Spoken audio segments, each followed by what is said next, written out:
change that view. Okay, so first of all, I'd like to welcome everyone to today's workshop on implementing Travis's law. It's going to be discussing,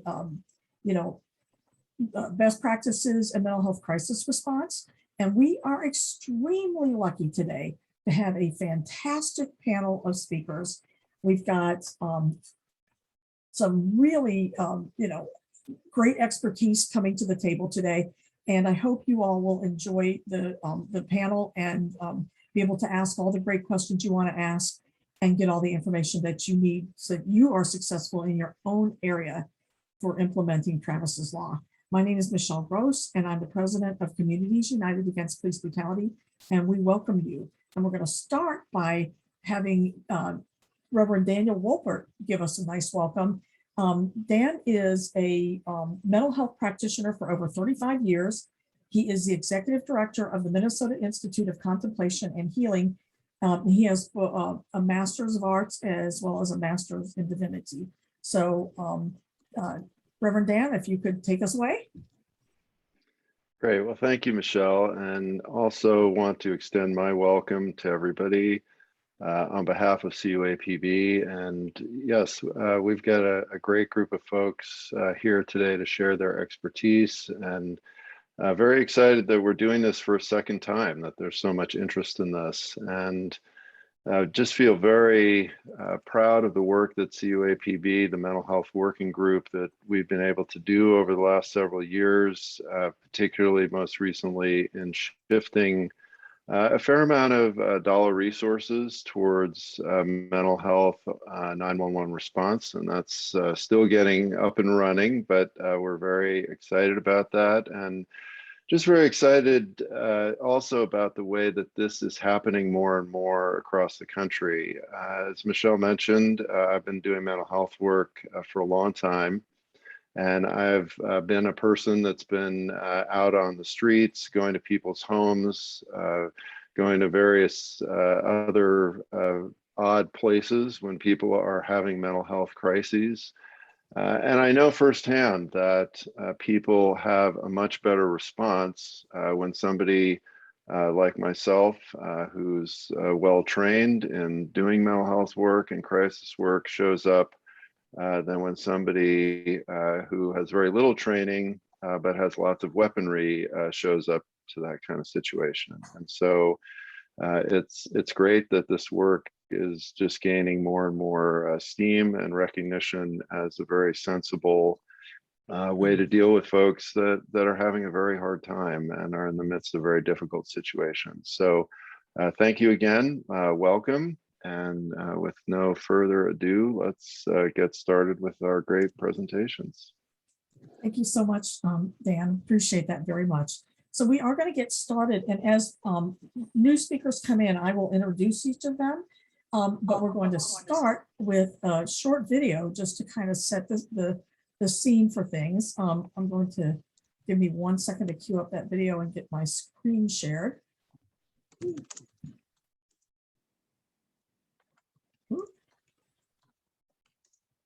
Sorry, folks.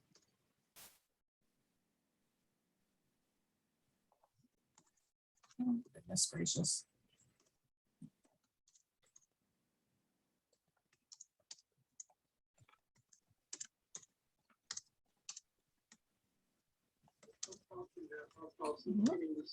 Stop that for 1 second and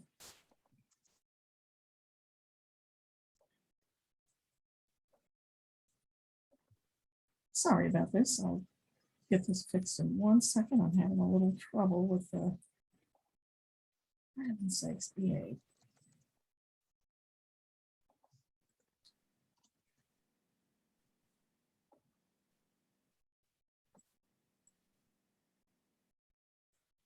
Okay, so this is a recording of testimony around House File 1686, which was the House side of Travis's law. So you'll hear from the mother of Travis Jordan, Flo Ching, talking about her son. And you'll also, before that, you'll hear from Representative Jess Hansen, who is also on the line today to talk a little bit more about this bill, but we'll hear the video first. Here we go. House 1586. Representative Hanson, Representative Hanson, welcome to the committee. The chair moves to refer House File 1686 to the General Registry. Representative Hanson, your bill is before us. Thank you, Chair. And yes, that is my motion to move House File 1686 to the General Register. I will move quickly here, though this is an issue that does require us to take it very seriously.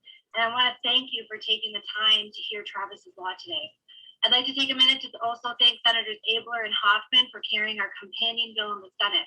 I'll provide a very brief overview and then turn it over to my testifier, Flo Ching. This bill has been introduced in honor and named for her son, Travis Jordan, who was killed on November 9th, 2018 during a mental health emergency. We also have with us Elliot Boutte from NAMI to offer their support and testimony, and Michelle Gross, UAPB, available to answer technical questions. Numbers, Minnesota has built a nation-leading county-based mobile mental health crisis intervention team. We must ensure that 911 dispatchers are empowered by statute to utilize this amazing resource. The public has long wondered why crisis teams are not a common 911 response option. Families who call 911 and specifically request a response from a mental health professional frequently report that they still get police-only responses. When a police-only contact leads to a newsworthy tragedy, the average person wonders why mental health professionals were not engaged. At the Ramsey County Emergency Communication Center, their staff has taken an unusual initiative to act on the existing permissive language of 402.03. And this is the kind of response the public wants to see become a standard practice. This bill does that, while acknowledging the workforce issues that we face in the mental health community and the limitations that geography poses in many emergency situations. When someone is having a heart attack or is injured, EMTs and paramedics are the professionals that are dispatched, and they are the primary professionals managing the emergency. When someone's home is on fire, the firefighters are dispatched and are the primary professionals managing the crisis. I believe it is time that we intentionally empower our operators to dispatch our existing mental health crisis intervention teams when someone with a mental health emergency needs help and when it is appropriate to do so. Since 2010, 47 people have lost their lives at the hands of police during a mental health emergency. In the last 3 years alone, 13 people have been stolen from us, including Archer Omarosi, Billy Hughes, Kobe Heislip, Isaac Hayden, Nakia Moody, and Travis Jordan, and too many more. Mr. Chair, I'd like to turn it over now to our testifier, Flo Ching, to tell us more about her son, Travis Jordan. Thank you, Representative Hanson. Ms. Ching, welcome to the committee. Please state your name for the record and give us your testimony. Chairman Mariani, members, and our bill author, Jessica Hanson. Aloha, my name is Florine Jordan Ching, and I thank you for the opportunity to speak on behalf of my late son, Travis Matthew Jordan, and his journey with mental illness. Travis was born and raised in Hawaii, where he grew up loving the ocean and where he is home now in the ocean. His passion was surfing and boogie boarding. After a terrible surfing accident, he was diagnosed with PTSD, bipolar, and anxiety disorder. He also suffered very serious health issues. On November 9th, 2018, 311 was called for a wellness check because he was experiencing a bipolar episode. Instead of sending someone experienced in a mental health crisis, 2 officers with only 11 months on the Minneapolis police force was dispatched. They demonstrated no compassion, no empathy towards him or the situation. This should never happen. As Travis's mom, the pain and the grief of this loss often knocks me to my knees. This has also devastated our entire family, his friends, and other loved ones. Please pass this bill so no other family will ever have to experience this pain that you will never understand. Thank you again, and mahalo. Thank you.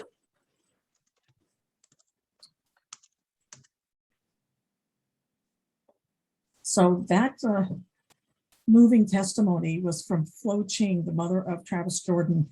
And now we have Representative Jess Hansen to talk to us a little bit about the origins of the bill, you know, what the intention of the bill was. She was the chief author of Travis's Law in the Minnesota House.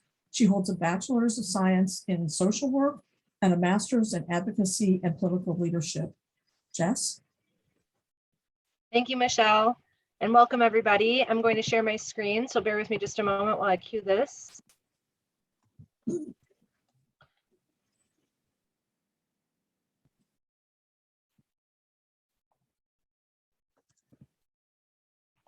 Everybody see that? If I can get a thumbs up, Michelle or Sarah, who's on my Yes. screen. Great, thank you guys. Well, thank you and welcome everybody. I just want to pause before we get going and say, you know, you could choose to spend your morning today anywhere, but you chose to be here. And that's really meaningful because this is important work that needs to be done in Minnesota. So thank you for taking the time. Thank you for honoring this space in honor of Travis Jordan. So what is Travis's Law? Travis's Law honors Travis Jordan, as we heard, and his mother, Flo Ching, was a fantastic advocate, as well as his girlfriend, Taryn, who have just fought relentlessly to make sure that legislators around the state on both the House and Senate side knew how important it was to pass this. This requires 911 operators to refer calls involving mental health crises to our mental health crisis intervention teams. This is in addition to any other emergency responses that may be needed, and this is a statutory requirement. Why did we need Travis's Law is a question that I get asked a lot. We needed Travis's Law to be passed because people with untreated mental illness are 16 times more likely to be killed by police.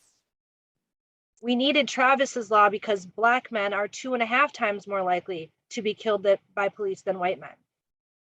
We needed Travis's Law because mental illness isn't an anomaly in our country. This is something that 20% of people experience, and 1 in 20 consider having a serious mental illness. Suicide is currently the second leading cause of death for people aged 10 to 34. And we know that early interventions are excessively important, especially during that initial time of crisis. And what's most important, in my opinion, is that we need the primary responders in these cases to be folks who are trained, patient, and competent in the field of mental health crisis intervention specifically.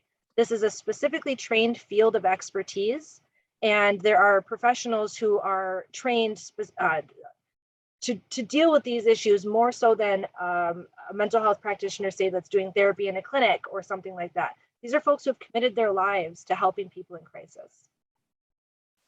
So the intentions of Travis's Law are basic but important. We need to save lives. We need to do our part to treat everybody how we would want ourselves or our loved ones treated if we were experiencing a similar crisis. We need to answer these calls of change from community and police. In our Public Safety Committee, we heard in a separate hearing that the Minnesota Peace and Police Officers Association wants this. They do not want to be the sole responders to these calls anymore. We know that my particular sheriff here in Dakota County had to be convinced to continue to allow his deputies to return and respond to these calls because they are so challenging for them. And so they have been asking us for help. And of course, the community and the families of people whose lives have been stolen from our communities have asked us for this. And so this is a step in the right direction to begin to make these changes. Like I mentioned, primary responders to mental health emergencies, we have to begin to empower them. And this law is going to start to do that. It also helps us build a missing part of our mental health system. I also serve on the Human Services and Behavioral Health Committees, where we often hear about mental health effectiveness as being measured by the number of beds that are or are not available. And I think that that metric has to change. We have to continue to build out the system in the ways that our communities need. And this is one of the biggest ones. We have the resources, we have things in place. It's time to begin intentionally utilizing them. And this also is going to save time and resources and be just more effective overall. Not only allowing police to focus on catching criminals and addressing violent crime, but also to allow people to get the help they need right away, rather than waiting until they end up in a hospital bed or waiting until they have to wait for a bed to be available. So this is how the statute reads. The underlined text indicates text we added. The crossed text indicates text we removed. And so we split this statute into two sections and added section B to say, in addition to ensuring the appropriate response under paragraph A, that the 911 system shall include a referral to the mental health crisis teams where available. That change from may to shall is what changed this language from optional to required. And this is what we needed in order to make sure that we could begin to secure more funding, to begin to secure more things that are needed to support these teams. So the where available language has been a question we get asked about a lot.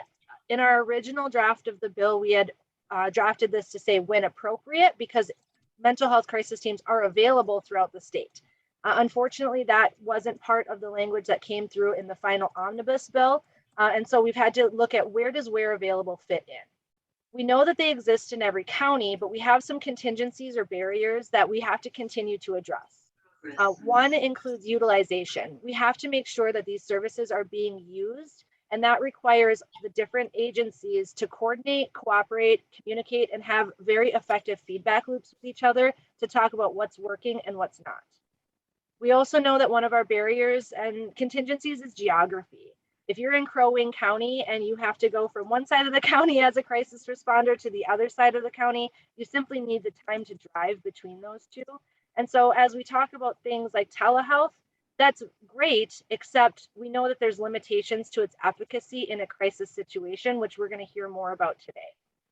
We also have to optimize our staffing in every county. And that means that we have to make sure the counties have the resources, the willpower, the organization to hire the types of professionals that are needed. And then also to look at continuous improvement models that are community centered. What works in Dakota County may not be what's best for Sherburne County.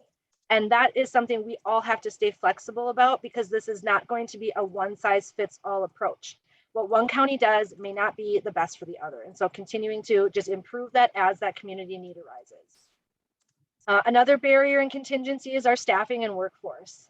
Mental health practitioners have a very high rate of burnout, and it requires a lot of support, whether it's through supervision or just mentorship and group supervision. So we have to make sure that we're taking care of those who are taking care of us and taking care of folks in our community in really effective and efficient ways. There's also very strict licensure requirements. Folks who work in this field go to school for anywhere from 6 to 10 years, depending on their area of expertise and specialty. And also we've found that a lot of the licensure requirements are culturally incompetent. They don't recognize English not being someone's mother tongue. And so offering these license options and tests in different languages are going to continue to be conversations we have in the Human Services Committee and other places. And then lastly, making sure that we're supporting ongoing education and training support. The last committee I serve on is also the Higher Education Committee. And I see a world where we can work with the universities to create programs specifically to train mental health professionals in crisis intervention, since it is a specialty in this field. So those are some of the barriers that we face. There are others that are going to come up in other counties where available is going to be a very important part of this statute. So as you work to implement these in your counties, think about what that means to you. What are your unique needs? What are your community's unique needs? Maybe you need a database that's specific. Maybe you need a certain, language translators available with your mental health crisis intervention team. Everybody's going to have something different. So I just want to empower that and support that, we're not looking for a one size fits all approach on any of this. I think it's just really important at the end of this, as we work to implement these laws, that we really keep rooted in why we had to pass this law. Travis should be with us today. His family shouldn't be going through this.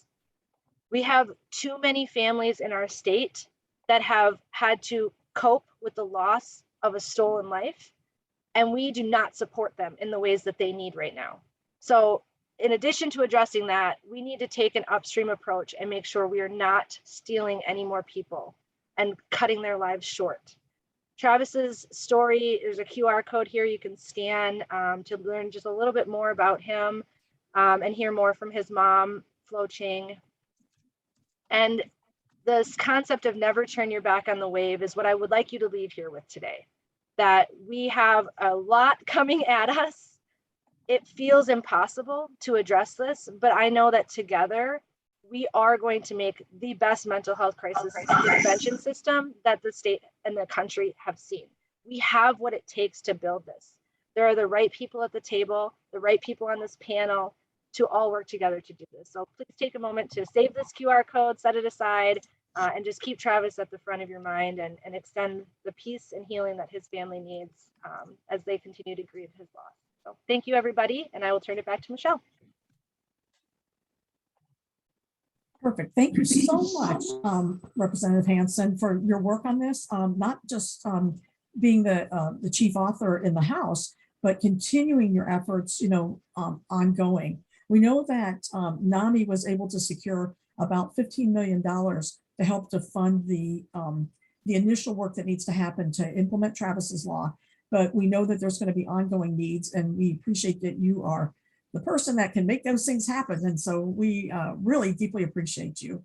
And so thank you for all your efforts. We're going to move into the second portion of this workshop today, which is going to really get into the nuts and bolts of how you do this implementation. And so we have got some great speakers for you now to really share their expertise on how you actually get into the nuts and bolts of implementing Travis's law. And we're going to start first with experts in our own state. We have the Ramsey County ECC and mobile crisis response folks on the line right now. And they created the first partnership in the state to implement Travis's law requirement, but years ago, years before there was a Travis's law. And they are really Minnesota's leaders in mental health best practices. And first we have Laura Espy. She is the Emergency Communications Manager at Ramsey County Emergency Communications Center. She has worked in emergency communication for 17 years, starting with the St. Paul Police Department in 2004. In 2007, St. Paul, Ramsey County, and Maplewood merged their emergency response communication centers into one Ramsey County Emergency Communication Center. She has worked in the titles of telecommunicator, law dispatcher, fire dispatcher, and supervisor before becoming the manager in 2018. Jamie Jackson is also joining us, and she is the supervisor of the Ramsey County Adult Crisis Response Team and the Ramsey County Embedded Social Workers within the St. Paul Police Department and the Maplewood Department of Public Safety. Jamie has worked with the Adult Crisis Response Team since 2008 as a mental health professional and transitioned into the supervisor position in June 2019. She also has experience in case management services for clients with serious persistent mental illness, and she enjoys working on ways to improve how systems respond to people in crisis. And so with that, I turn this over now to our very great speakers with the Ramsey County ECC and Mobile Crisis Response. Thank you, Michelle. Can I get a thumbs up if y'all can see the screen and also hear me clearly? And thank you for that lovely introduction. We're just going to get right into it with kind of talking a little bit about how this partnership has worked. It's important to know for the group that Ramsey County you know, residents are at the center of everything we do. And one thing that we can be grateful for in this collaboration is that both the Emergency Communications Center and the crisis teams, which is under the Department of Social Services, are all a Ramsey County, part of the Ramsey County Greater Organization. So we have avoided a lot of barriers that some other places might experience because we're a part of the same system. You can kind of see on the left that under crisis services, we have what I refer to as the continuum of care, which is from embedded social work, mobile crisis teams for adult and children, stabilization services, which is a crisis case management, short-term, 4 to 6 weeks, and psychiatry out of our building. Yep, and under the ECC, we fall under the Safety and Justice Department within the county, and we dispatch for 9 police departments and 9 fire departments. In regards to the mobile crisis units, we reside at this building, which is actually a block down from emergency communications, within the block of also the St. Paul Police Department's main office and the Adult Detention Center. One thing that I want to highlight about our unit for crisis is that we do serve residents 24 hours a day, 365 days a year, for adult, children, and families who are experiencing crisis as defined by them.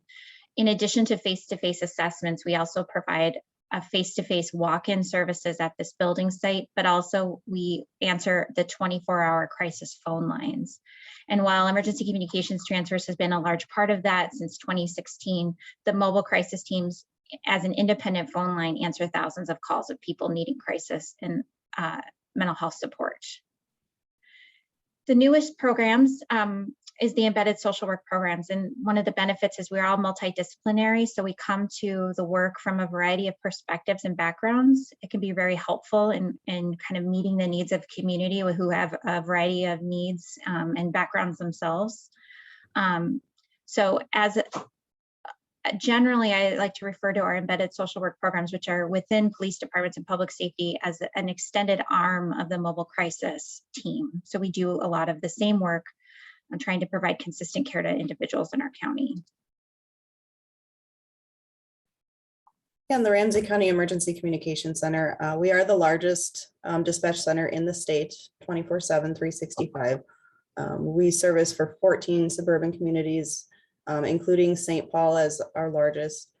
We answer both the emergency and the non-emergency calls. We will give pre-arrival instructions for all the medicals in Ramsey County. We're a 2-stage center, so we have telecommunicators who actually take the phone calls. They will enter the calls for service, and then we also have public safety dispatchers who will actually take those calls and then send the appropriate response accordingly. And these are just our partner agencies. As we said, there's the 9 law enforcement agencies and 9 fire departments. When we talk about kind of a theoretical basis for the work that we're doing, it's called the sequential intercept model. I highly recommend anyone to look into that. But essentially, we are a part of that as we are at the forefront or the beginning stage of individuals who come into contact with law enforcement and move their way through the correctional system. So we play an important role in that.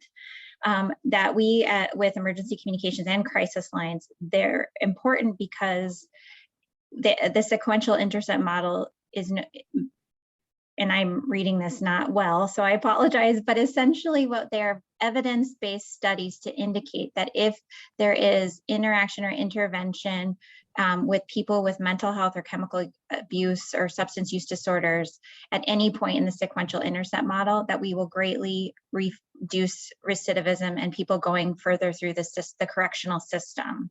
So individuals receiving targeted services at any intercept are less likely to be reincarcerated. And we know that if we get people connected with the appropriate services before they connect with law enforcement, or their crisis becomes so high that they require that level of intervention, we can prevent kind of very high restrictive consequences to individuals' lives.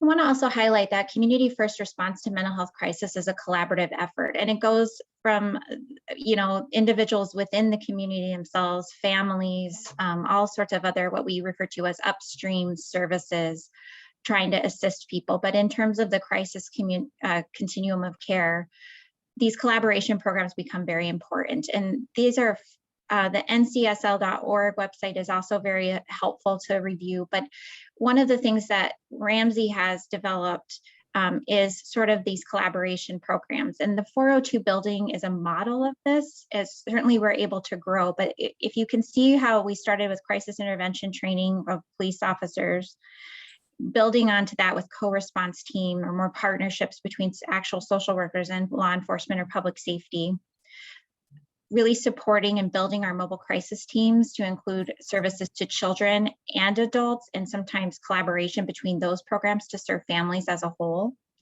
We've developed stabilization programs, which are these short-term case management teams that is really meant to wrap around and give intensive support to people in crisis to try to prevent extra hospitalizations or long-term hospitalizations, or even decompensation of clients, which clinically means that their symptoms become worse and longer over time. And so recovery for those folks is a lot more challenging, the number of times they go through that cycle. And then finally, our stabilization center. So 402, for example, houses our detox unit, chemical health assessment for Ramsey County. Our commitment courts have moved into this building. We have the adult children's crisis and stabilization services out of the same building. So the idea that a person could walk into our building and get a number of services available to them, as well as these services are all mobile. So when people can't get to us, we can go out effectively. And sorry, not all the services, detox can't go out to the community, but the services that are needed to get people to consider detox as part of their recovery, for example, would go out into the community. And so Representative Hansen already did kind of speak to the historical progression of Travis's Law, but it played a part in the collaboration between the Emergency Communication Center and Ramsey County Crisis. So back in mid 2000s, there was an increase in the calls for people in crisis, and many of the departments started training their officers in the crisis intervention training. So we took that and we collaborated and tried to figure out how we could help be part of that model. And so what we came up with was starting to, when the ECC had calls that we could transfer over that weren't necessarily law related, but it had a mental health aspect to it. We decided to look at transferring those over there so that the crisis folks could take that call and see if there was a service that they could provide versus having us send out law enforcement as the first response. And so, yeah, that initial collaboration happened in 2016 between Brian Thien, Nancy Pass, and retired Deputy Chief Mary Nash. So how we have utilized that is we came up with a flow chart for the call takers in the ECC to use, starting with figuring out, is the person reporting a crime? Is there a weapon involved? These types of a positive response to those type of questions would indicate we would need to still send police to this. However, if there's not, we can move down the model into, are they actively harming themselves? If they are, we might need to send medical attention. Or if they're just suicidal, they're not no active plan to active suicide at the time, we can move through that. And if they need medical attention from a previous or not, a previous attempt within the past 24 hours. As we move through the questions, we can go to the point where, okay, this is maybe appropriate to talk to adult or children's crisis. And when we get there, what we'll do is we will do what is called a warm transfer, where we stay on the line with crisis and the caller until we can confirm that those two are speaking. We want to make sure we have their address and phone number in case there's a disconnect or if crisis needs to call back on a disconnect. Crisis will then take that caller, go through their own triage.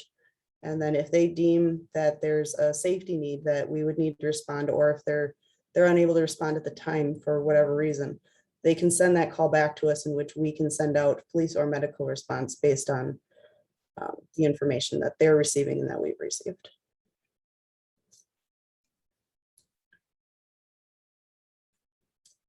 Should I keep going? Yeah. You got that part.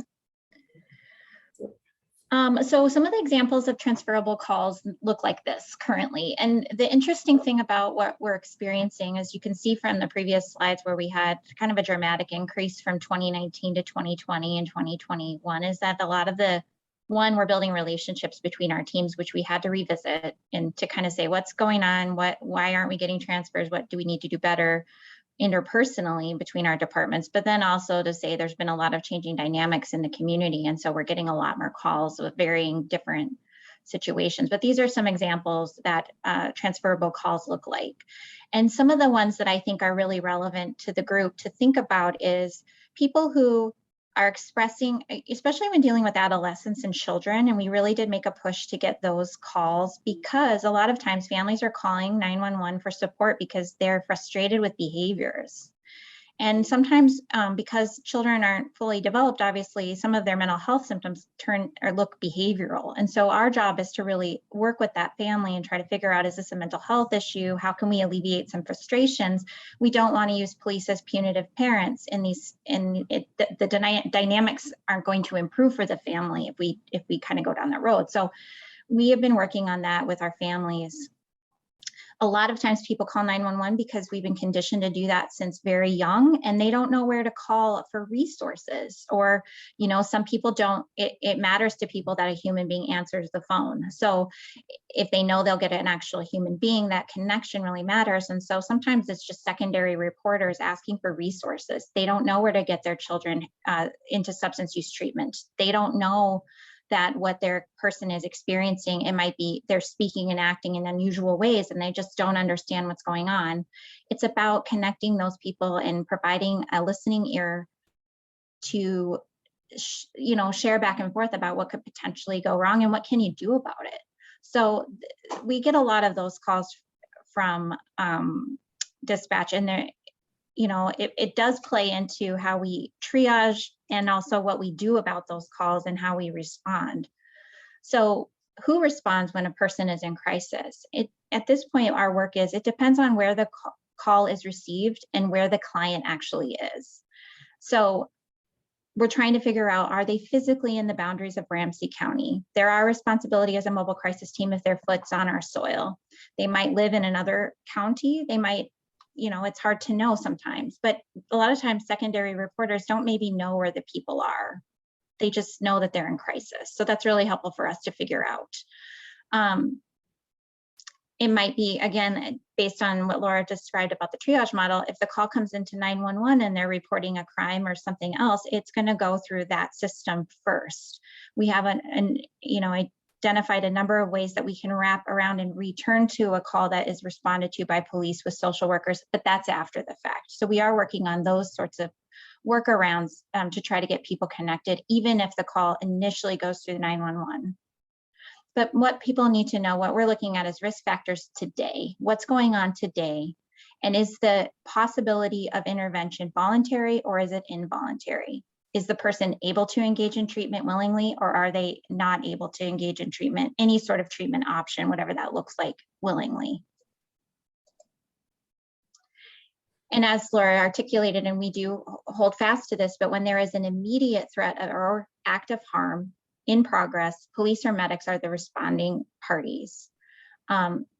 We do always work with our partners in law enforcement and public safety to say, you know, we are willing to respond. If you get to the scene and things just don't turn out to be what that was initially reported, we have, you know, the ability to meet you there or go after the fact. There's some challenges to that, obviously, and I believe a lot of counties with crisis teams will experience this because we are where there is, like Laura said, 60 telecommunicators. That I have 15 staff on my fullest day. So the ability for us to get out there in a timely manner is a consideration to take. So some of those considerations are in the slide, and for everyone on this call, we can give you a copy of the slide so you can kind of look and see some of those challenges. Our goal is to do less restrictive care and to alleviate pressures on law enforcement. So we really do want to respond to those calls that just didn't turn out to be how they were initially reported where possible. And that involves a lot of continued conversations and messaging about what our services can do, as well as discussing the real barrier of capacity. But when there's a non-immediate threat or act of harm, so someone could have suicidal ideation, they could have self-injured in their past, they could have attempted suicide in their past, but they're not at that level of risk at this moment. We are a good option for dispatch to transfer to because we can respond. We do look into see what other care options the person has and try to coordinate with least restrictive options of care. That's sort of our process and our responsibility, because we wield a lot of power to remove a person's rights when they are imminently dangerous. So we want to make sure that we connect people with people they trust and they know. Maybe that is culturally responsive services. Maybe they have someone in their life and they have a language barrier that we can work with, therapy, doctors. There's a number of organizations. In this, when it's voluntary and we want to get connected with them, our primary goal is engagement. Our secondary goal is to connect people with safety, planning, and services. We want to meet people where they're at. We're a recovery model of care. So we know sometimes that we do gauge where people are at in their recovery and try to meet them there. It's important to know that all 911 transfers do not result in a face-to-face assessment. And so for those people who are just building this kind of response, to take a sigh of relief, because a lot of our calls are able to be adequately triaged over the phone, or secondary plans and coordination of care can happen where the mental health workers don't necessarily have to go on scene to do that. For a variety of clinical reasons, it's not appropriate for crisis teams to be involved in the resolution of a crisis. You know, individuals in care settings like group homes often have treatment plans and behavior modification plans and 24-hour staffing. So we really want to work with those folks on how to reduce the crisis. That could be de-escalation techniques, that could be offering crisis residential options and things like that. The goal is to reduce high restrictive, high expensive care for folks. For example, the use of emergency services in inpatient hospital care, because they are not always the best treatment modality for clients. So even though a person might be experiencing suicidal ideation, increased depression or anxiety, life stressors, going to the hospital may not alleviate the pressures that they're experiencing in the community any better than being able to provide wraparound intensive services for them at their home with their families in their communities. And so we really want to make sure that we're being thoughtful about when we utilize hospitals, when we utilize police and emergency responses where possible. The system is at capacity related to hospital care at this time. A lot of people are boarding in emergency units because there's not rooms available. That's particularly happening with children. So we want to do what we can in the community to support these folks to try to alleviate that.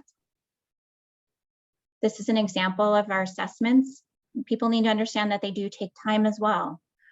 A thorough adult assessment, they don't always take this long, obviously, but to get a good picture of a person, multi-dimensional picture, get an idea of their life and history and build rapport can take up to an hour to 75 minutes typically, and much longer for children, only because we're working with their guardians, their parents, the adults as well. Crisis assessment can look like a lot of things. I just wanted the group to kind of get a better understanding of what that can look like. Highlights, we just try to get an understanding of the problem. What is the root cause of the crisis? Why are you having these increased symptoms? Or what is the impact on your life and your family and your ability to function daily? We do have a responsibility to create treatment plans and crisis plans for folks and work with them. The goal is to reduce symptoms and keep them connected in their community. We do a lot of psychoeducation. A lot of people have, because of stigma, because of stereotypes, because of lack of education, don't really always understand what they're seeing, and they make assumptions about folks and what they're going through. So a lot of it is about trying to help people understand what they're seeing and why that is. You know, the idea that it maybe isn't a choice. It's not about the person's like that they're not a bad person, that they have brain changes and things like that. I mean, it can go run the gamut actually based on what where people are at in their understanding of mental health. Crisis interventions look like a lot of things as well. Again, we are tasked with least restrictive options of care.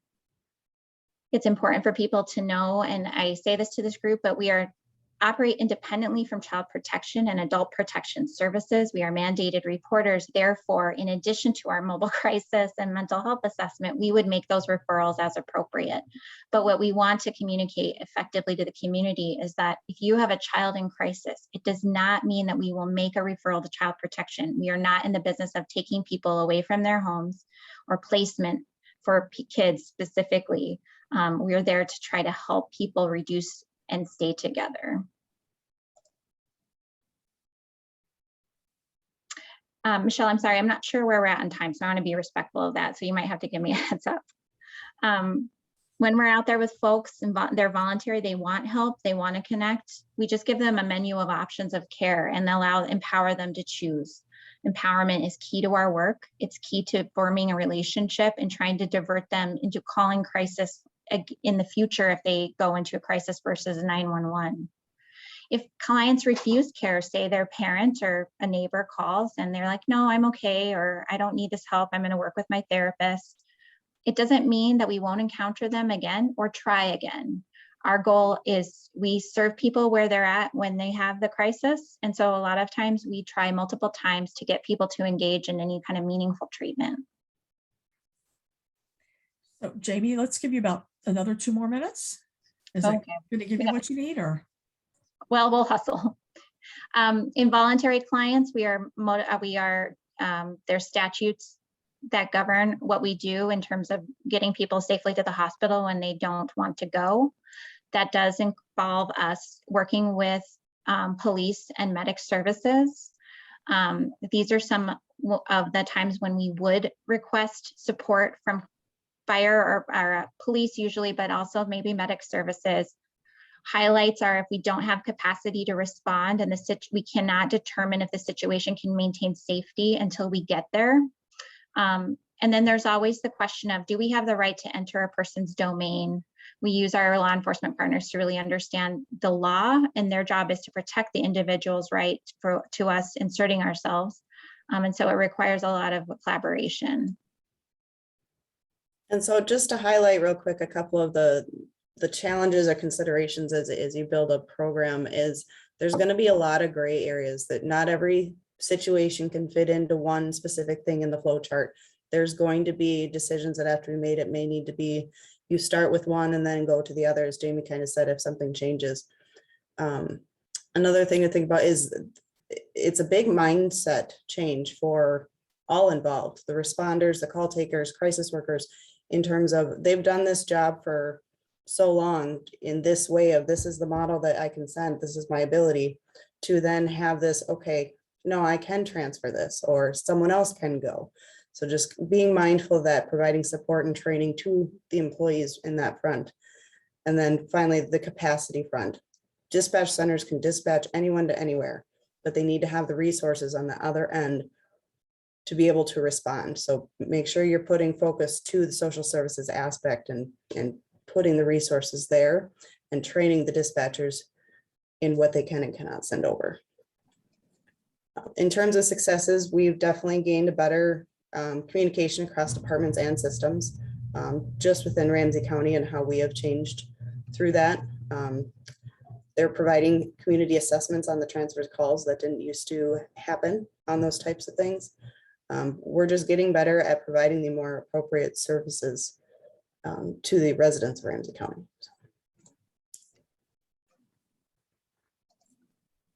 Again, everyone will get a copy of this. I will send it to Michelle because it's been updated, but thank you so much for your time today. And I just want to say thank you all. That the kinds of nuts and bolts information about how to actually implement Travis's law is incredibly helpful. And we have this terrific resource right here in our state that is inviting you to reach out to them for help. And so I hope you will take advantage of their excellent model and how they have managed to put this together, without having to, and just because they recognize that it was the right thing to do and the best way to meet the needs of the members of their community. So we want to thank you for sharing that information. It's fantastic. We're going to transition over to Nancy Elliott, who is the mental health program administrator for the Betty Hardwick Center in Abilene, Texas. She's an expert in mental health responder operations and handoffs between call centers and mental health crisis responders.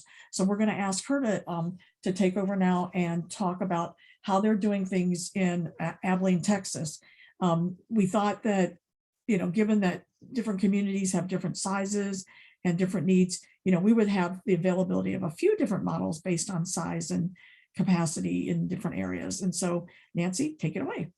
All right, thank you very much. It's great to see everybody and great to be back. Since our last webinar or presentation, several things have changed on our end. So I've updated my PowerPoint to reflect that. So just give me a heads up when you can see my PowerPoint. Are you able to? Okay. So I appreciate Jamie from Ramsey County. A lot of our crisis services and response is the same as theirs, but what I'm going to focus on more is the co-responder model and the 911 triage. But a little bit about us. We are a local mental health authority for 5 counties in Abilene, Texas. Our catchment area covers approximately 4,500 square miles.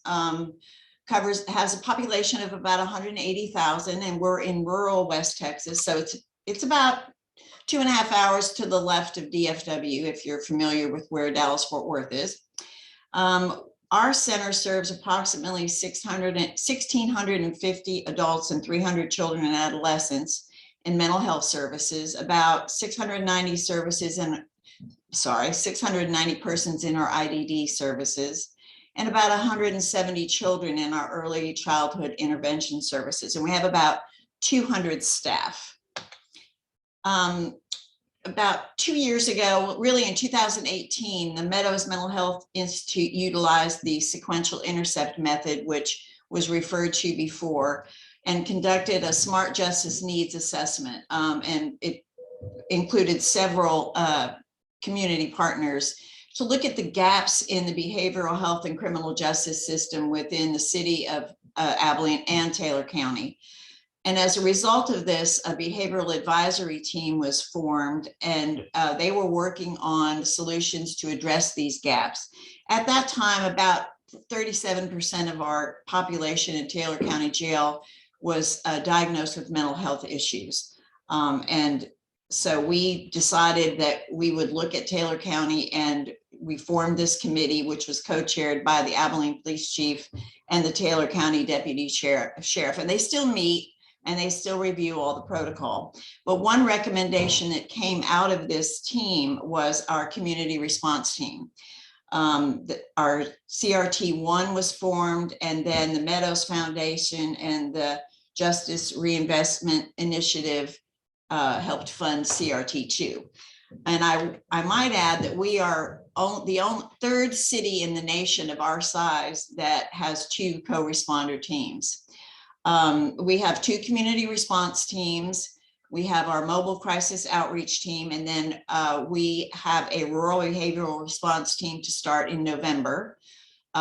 Waiting on that to start as we speak, which will essentially reflect the same co-responder model as the community response team minus a paramedic.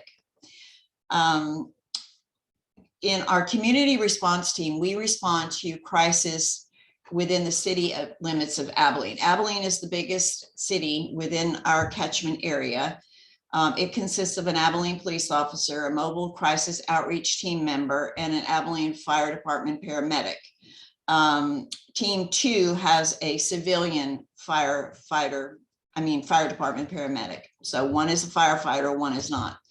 But another thing that these teams do is a lot of follow-up and outreach to people that are seen in crisis that are not hospitalized, that are possibly just diverted from jail, the ER, a hospital. And we do a lot of follow-up and outreach. And then we also do mental health and crisis training for law enforcement. The newest program that we're about to launch is the Rural Behavioral Response Team. And you can see it's a MCOT team member and local law enforcement. This is a lot of telehealth, but it can be in-person response as well. Some of our cities and communities that we respond to crisis in are an hour and a half, 2 hours away. So this has really, we also use telehealth with our MCOT team now. So this is really expedited our response time to these crises in our communities, and lessen the time that law enforcement is involved, and helps us get to a faster outcome for the client that's in crisis, or the person in crisis.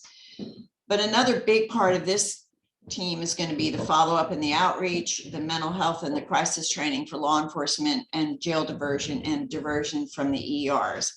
I have to say that we have a lot of little communities here. Some of them have 500 people, and they are governed by the sheriff's offices, and these people typically handle their own up until now, because everybody knows everybody. But what they have not had is that specific person to call on our crisis team. So essentially, we are going to be doubling our crisis response team and making this available to our rural partners more readily than they have right now. Instead of them having to handle it themselves, they're going to be able to access a mobile crisis team member and really be able to triage that outcome very quickly.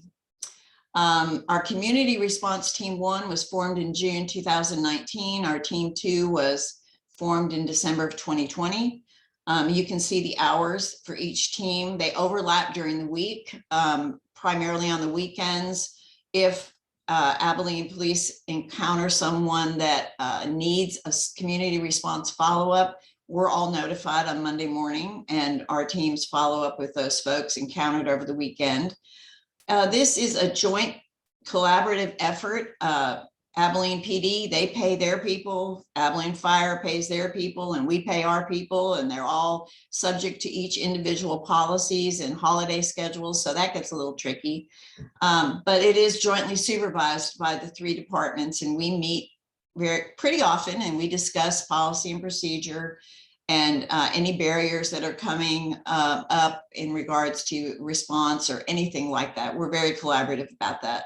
They are housed here at the Betty Hardwick Center, and I do clinically supervise them and meet with them on a weekly basis.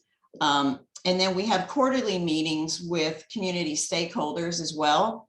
Adult Protective Services, Oceans Behavioral Health, which is our local inpatient psychiatric facility, Hope Haven, which provides housing for the homeless, Salvation Army, just a lot of different stakeholders so that they can staff difficult cases with us that possibly the community response team can assist with in terms of follow-up and outreach.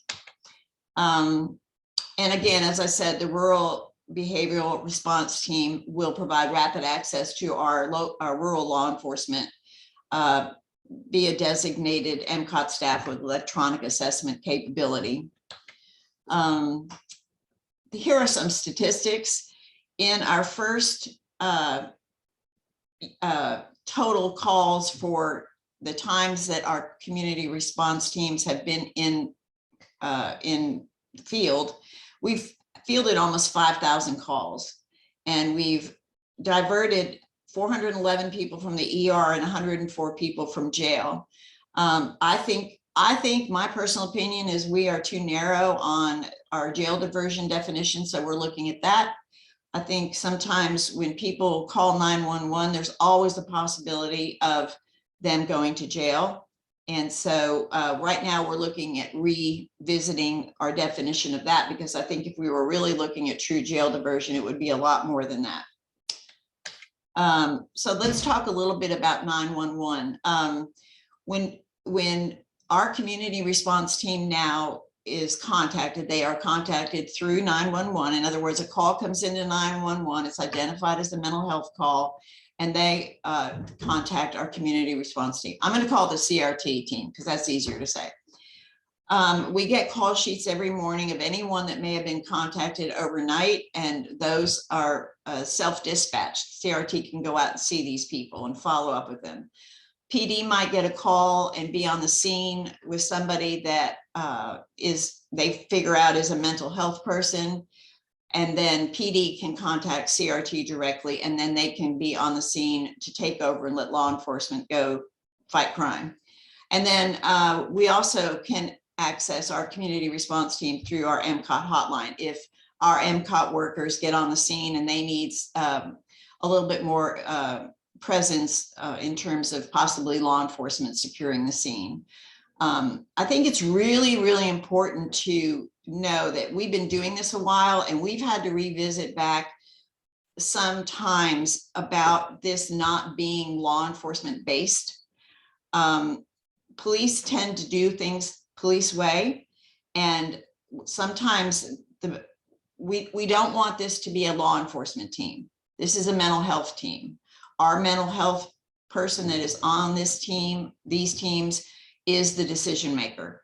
And sometimes we have to rope that back around. And if any of you have ever worked with police, you probably can understand that their mentality is that they have to be on the scene and secure the scene, which is true. That is the role of the police officer on this team, but it is not a law enforcement response. It is a mental health response. And we have to revisit that quite often.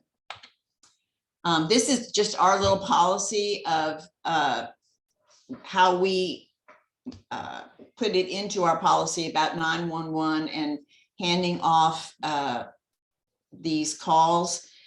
We are one of the only LMHAs in Texas that can funnel calls through our crisis line.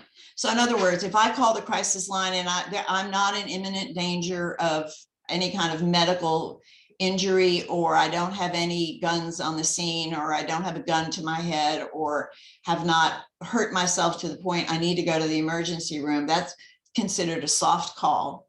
And those soft calls go right from 911 to our hotline. So I'm going to show you how that works. Our hotline is contracted out to a company called Avail Solutions. They do a lot of the crisis hotlines for many of the LMHAs in the state of Texas. So if we get a 911 call, the dispatcher receives the call and decides that there's no weapons, there's no threat or medical lethality, then they would conference in our Avail hotline, have essentially 3 people on the call. It would be the 911 operator, the mental health worker on our hotline, and then the person on the call. And then 911 gets out of that, and our mobile crisis outreach team would respond to that call. But if there is high lethality, high threat or medical lethality due to injury, then 911 would dispatch the community response team or PD, whichever is appropriate. And then that would, the CRT team would decide at that point, does this person need to go to the ER, or can we treat them in the field? And very often we're treating them in the field if there's, minor medical injury or medical lethality.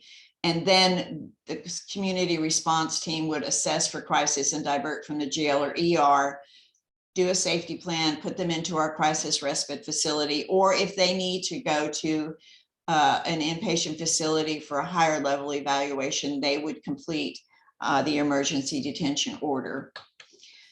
So what is next for us? Now, this is something new that is coming up. Besides doubling our MCOT, our ability to be responsive on our MCOT team with law enforcement in all of our areas, we are now talking about embedding crisis specialists in the 911 center.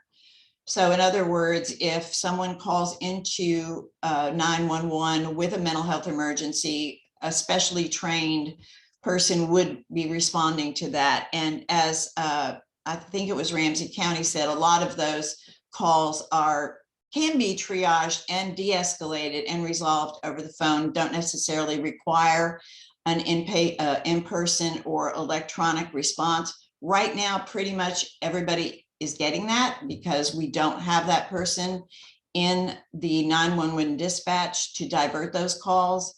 But that is what is next for us. And then I don't know after that. I know this just keeps growing because we have to change the culture of the law enforcement.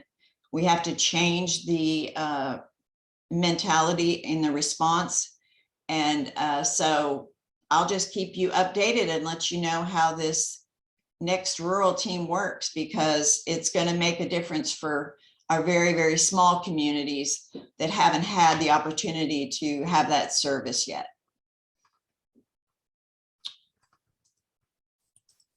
All right, thank you very much.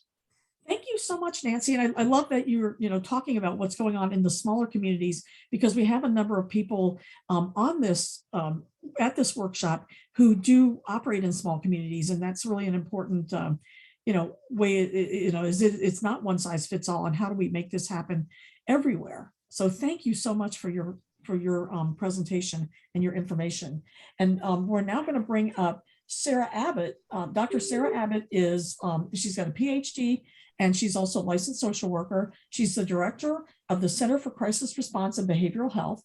She's an expert in multi-jurisdictional programs and an international consultant in developing mental health crisis response programs. And so, Sarah, take it from here. Thank you. Thank you very much. It's lovely to be here with you all. And thank you for inviting me to be part of this esteemed panel when I offer my thoughts on Travis's Law and suggestions for its successful implementation. So as said, my name is Sarah Abbott. I'm Associate Professor at William James College, where I've just launched a new Center for Behavioral Health Crisis Response. Before this, in 2013, I was lucky enough to be one of the first ever co-responder clinicians in the United States. This was 18 years ago. Right after September 11th, 2001, the focus was really on terrorism and addressing, the threats of terrorist attacks on this country, when the deputy chief at the Framingham Police Department recognized even then that there needed to be a better way of doing responses to people in crisis. So I was brought in, I worked the 4 p.m. to midnight shift at the Framingham Police Department. And since then, I've spent the last 18 years working in, developing, replicating, and studying the intersection of law enforcement and people in crisis using the co-responder model. Massachusetts currently has over 60 co-response models and dedicates over $9 million annually to these efforts. But today, my focus is on offering some thoughts on how to facilitate greater outcomes for folks who encounter or call law enforcement while in a behavioral health crisis in Minnesota. This is why I do this work. In the United States, since 2015, 40% of individuals shot and killed by law enforcement have been in the throes of a mental health or substance use related crisis. We've seen many of these calls play out and watch harrowing videos of people in distress, not receiving the response they need, and sometimes with deadly consequences. Indeed, we are here today to discuss the law inspired by the tragic death of Travis Jordan. As proposed in Travis's Law, the central tenets of an enhanced 911 system should include providing evidence-based training for call takers and dispatchers and law enforcement, alongside the building of relationships and trust with local and regional behavioral health partners.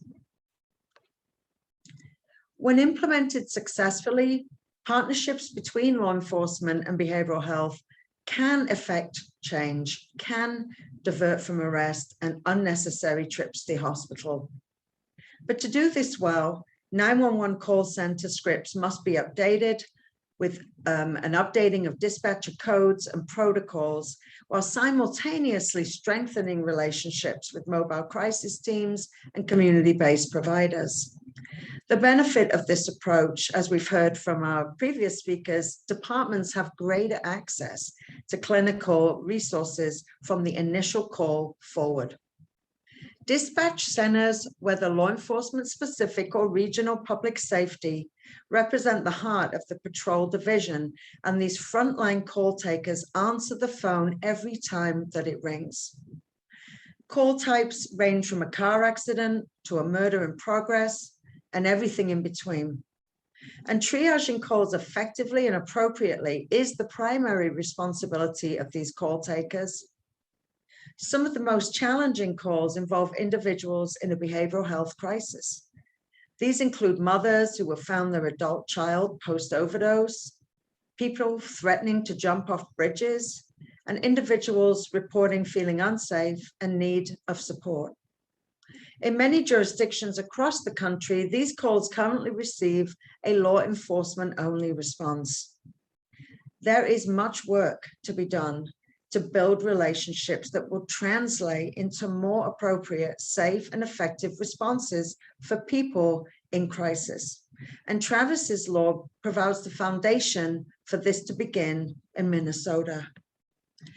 In country and states across the country, and in Massachusetts, where my experience is, co-response has taken hold as a model proven to aid with effective and safe responses alongside law enforcement.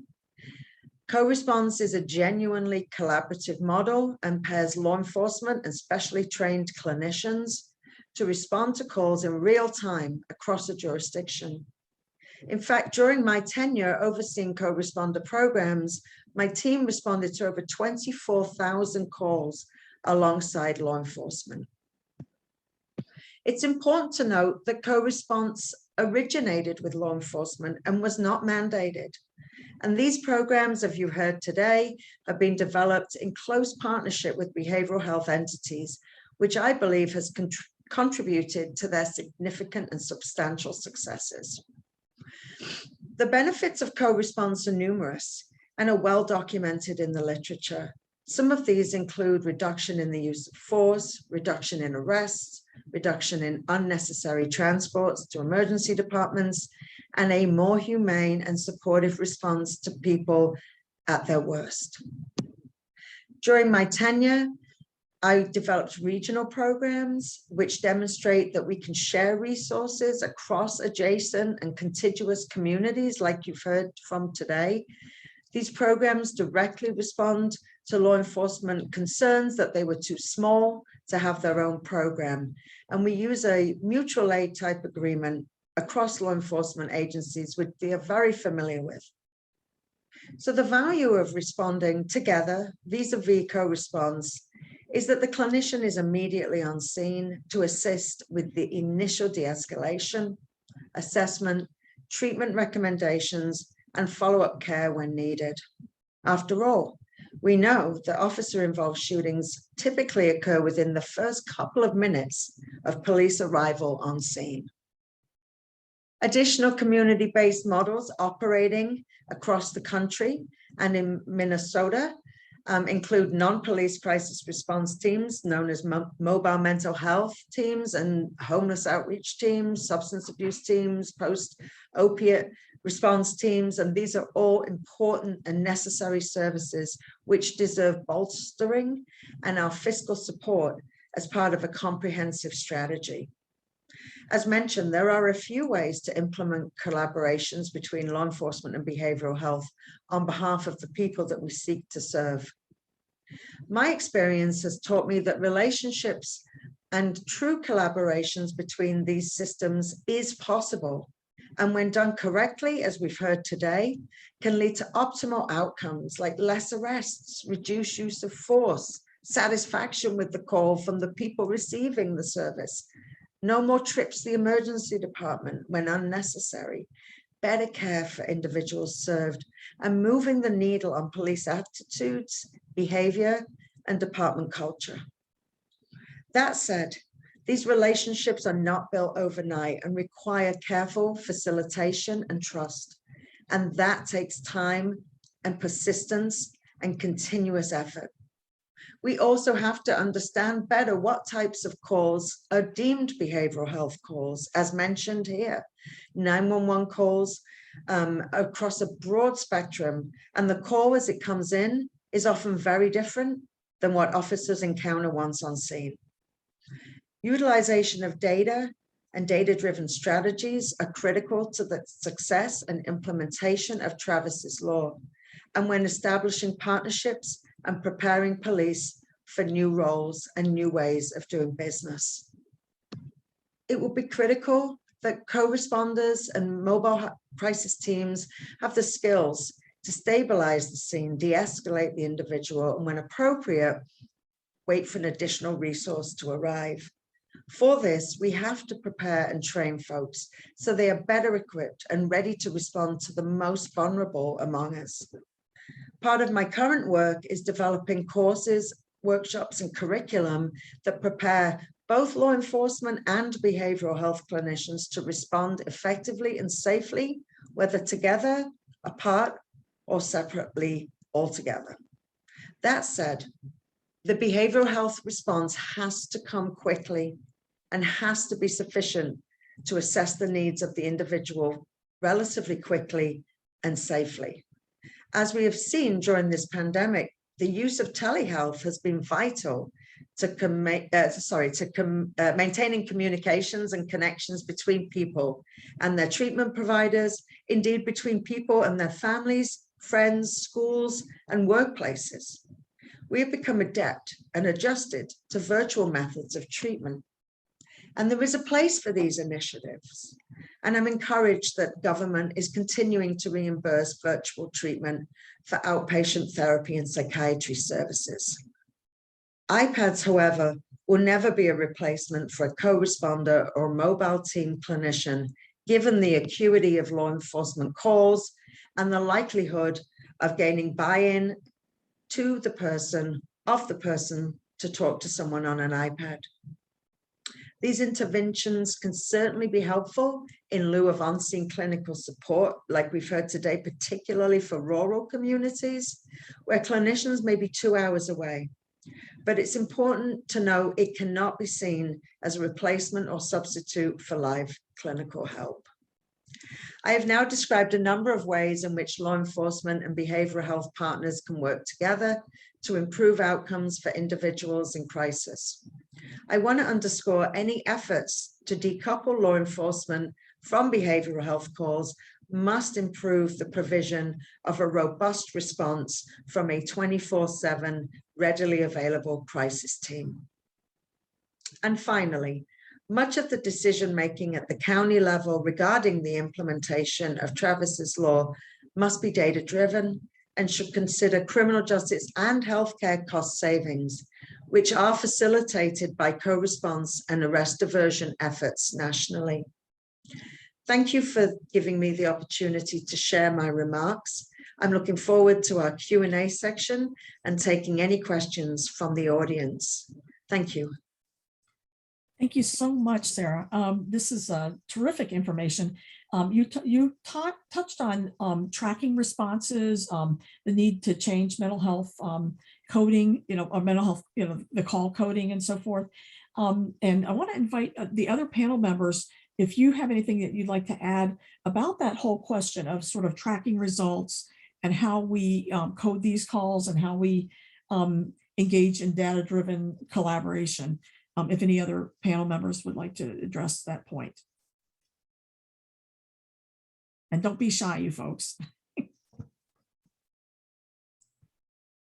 So I think I can say for us within Ramsey County, that's been one of the challenges that we've had in terms of how the ECC tracks things and how crisis tracks things are two different ways. We go off addresses, they go off names.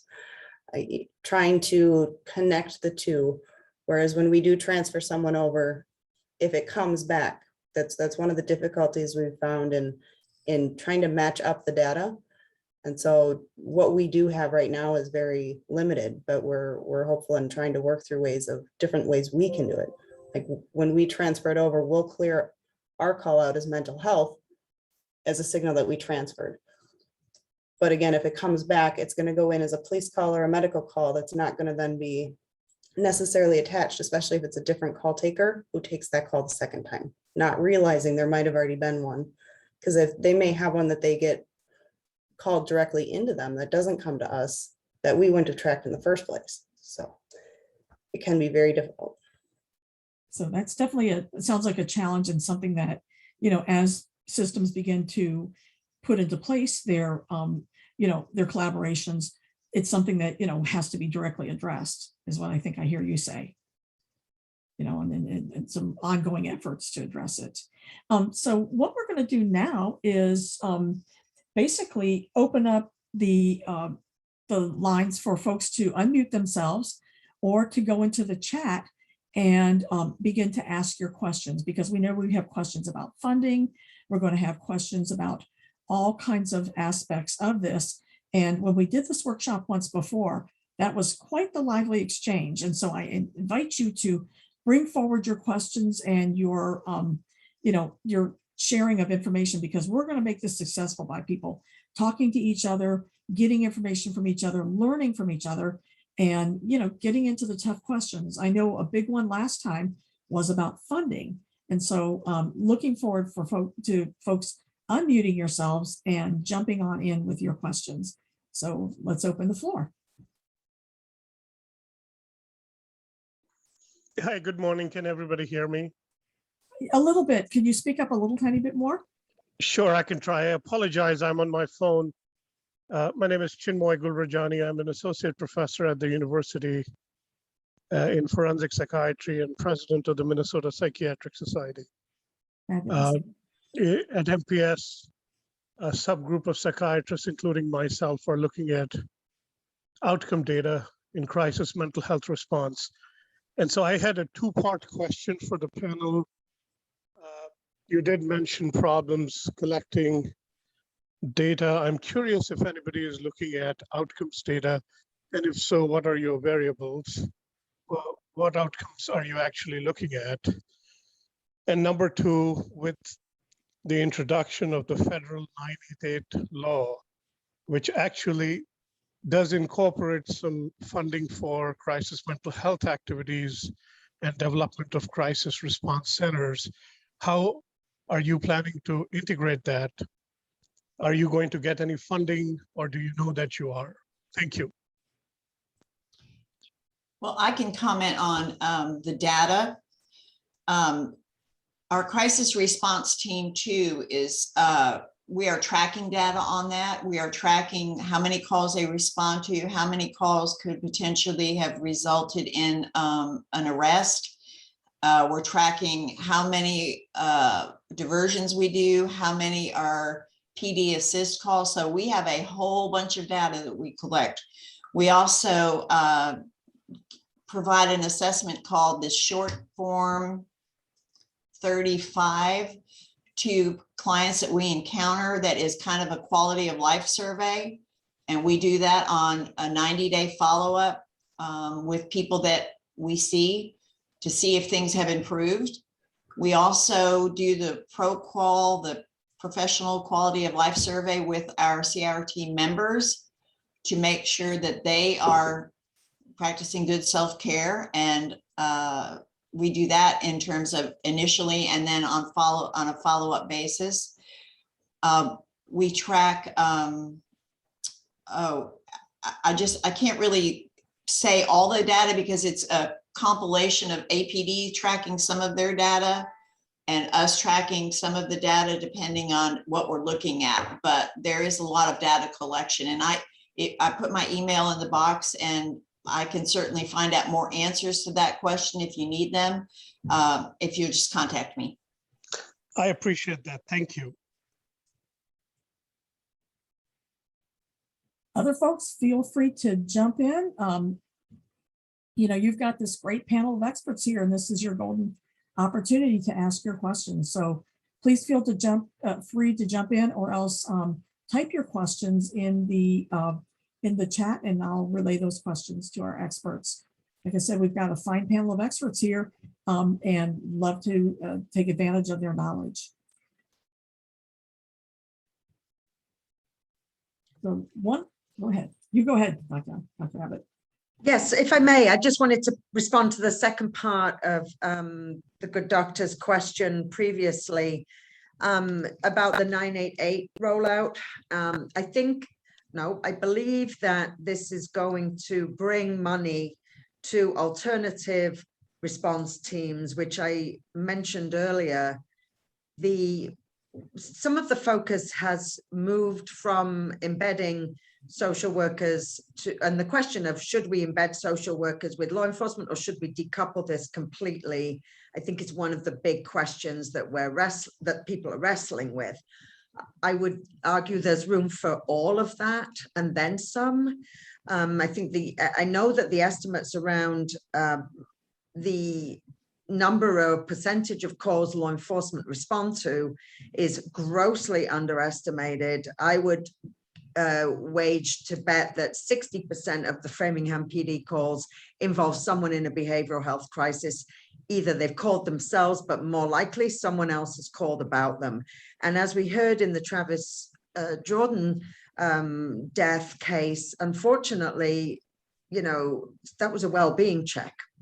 And well-being checks are being conducted daily, hourly, on people with behavioral health disorders across this country by law enforcement, daily, hourly. And part of the way in which I believe we need to move is for behavioral health practitioners to also stop relying on law enforcement to do psychiatric assessments of people in crisis. So if we think about all the number of well-being checks that happen that end badly for people, I don't think we should be surprised. We're sending, a law enforcement person with a law enforcement function to do a social psych assessment, and the language, the approach, everything about those the well-being check by law enforcement, is counterindicated, and so I hope that there will be a more robust response in the community for the community that is not law enforcement, and that will be an alternative to law enforcement, so that when law enforcement does get called, they're needed. And there'll still be a need for a clinician. There'll be more of a need for a clinician on those calls, because we're talking about barricaded subjects. We're talking about people who've taken hostages, negotiation situations, sudden deaths, suicides, places where people need support and care from a non-law enforcement member of the community. So I hope 988 facilitates more non-law enforcement involved scenarios, and you will get no argument from law enforcement about being removed from these calls. I hope that answers the question. Oh, thank you, Dr. Abbott. Actually, I agree with everything you're saying. I just wanted to add a little bit to that, since I have been sitting in on all the 988 work group meetings as well. I would encourage everybody to look at the language. It is designed to be a preferably mental health only response to a mental health crisis, and law enforcement only if needed, but that is still a model bill, and it does not only covet funds for a 988 line, but also for establishment of crisis mental health response centers. I know that in every state things are done differently. In Minnesota, NAMI is spearheading the representation in that work group, and so I would strongly urge that anybody interested reach out to NAMI and see what's in store for their county. Thank you. Thank you. Thank you for sharing that great information. In the chat room, we've got another fascinating question. And that question is from an individual who is working on mental health crisis response in Northfield, and they are experiencing challenges with lack of beds. What they'll understand is that there are no beds in their area, but there might be beds in adjoining counties. And how can we coordinate in some fashion the ability to know what beds are available where, and how to ensure that there are adequate beds when they're needed. So I think, I'll invite any members of the panel to speak to that.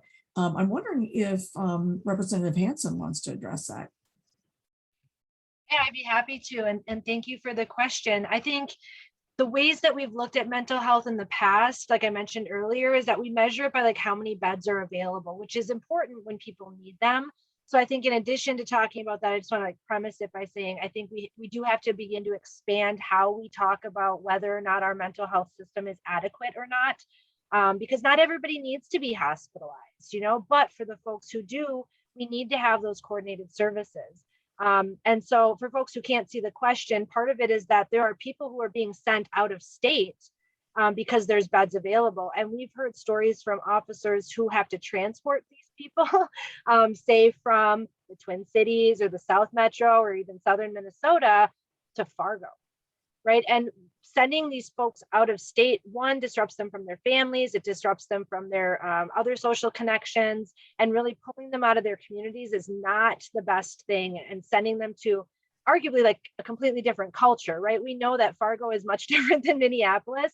And so this shock for folks isn't really what's best. And so as much as we want to avoid hospitalization with early intervention, the reality is that there are a lot of folks who need it.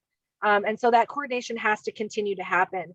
There's, you know, some connectivity between the hospitals from my understanding about which beds are available. And I'm not an expert in this. I've not worked in those hospital settings. I know Michelle has worked in that setting in the past, so I might digress to you for that piece of it. But we need to continue to invest in having more of these beds available. That's a big piece of it. We also need to continue to invest in things like mental health emergency rooms. We're seeing some of those being piloted here in Minnesota, and they're beginning to roll out. But also other things like peer-to-peer support systems. You know, we just added some additional funding for some of those up in northern Minnesota for Representative Jordan Rasmussen, who was working on this. So these are bipartisan issues. You know, I'm a Democrat, he's a Republican, but we can come together to talk about these things and really come up with creative solutions if we let the data drive us. When we look at the research that says this is what's effective, it's up to the lawmakers to say, okay, those are the experts who said this is what's needed. Now let's put that in place. And I hope, I'm a freshman legislator, and I hope this is a voice that I can continue to bring, is that data-driven solutions are the solutions. We cannot just continue to look at outputs. We have to look at outcomes and really looking at that full model from end to end. So I don't have a specific answer for Dr. Falcone, but I know that we do have to continue to do this conversation. So as we pull together these working groups, bringing that research to the front is really important.